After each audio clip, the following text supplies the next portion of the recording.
ஈரோடு மாவட்டம் பவானிசாகர் வனப்பகுதியில் வருடத்திற்கு ஒரே ஒரு நாள் மட்டும் அனுமதிக்கப்படுற தொட்டக்கோம்பை மாரியம்மன் கோயிலுக்கு தாங்க நம்ம போயிருந்தோம். இந்த கோயில் வனப்பகுதிக்குள்ள அமைஞ்சிருக்கிறதுனால வருடத்திற்கு ஒரே ஒரு நாள் மட்டும்தாங்க போயிட்டு வரதுக்கு அனுமதி.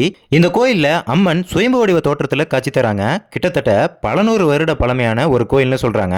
இந்த கோயிலோட சிறப்பே கோயிலுக்கு பின்புறம் இருக்கக்கூடிய சுவர்கள்ல 2 கைகளையும் தனித்தனியாக வச்சு வணங்கும் போது அந்த 2 கைகளும் ஒன்னா இணைஞ்சா நினைச்சதான் நடக்குதுன்னு சொல்றாங்க. அது மட்டும் இல்லாம திருமண தடை, குழந்தை வரம் இது மாதிரியான வேண்டுதல்களுக்கு ₹1 காசு எடுத்து வேல் மேல கட்டி வழிபாடு செஞ்சுட்டு வந்தா தீர்வு கிடைக்குதுன்னு சொல்றாங்க. இந்த கோயில் இருக்கக்கூடிய முன்னோர்கள் சிலைகளுக்கு தலை மேல தயிர் ஊத்தி வழிபாடு செய்யறாங்க. அப்படி செய்யும் போது அவங்களோட உச்சி குளிர்றதா நம்புறாங்க. வருடம் கெடா விட்டு குண்டம் திருவிழான்னு சொல்லி வெகு சிறப்பா திருவிழா நடக்குங்க. இது மாதிரியான பல சிறப்புகள் இந்த கோயிலை பத்தி இருக்குதுங்க.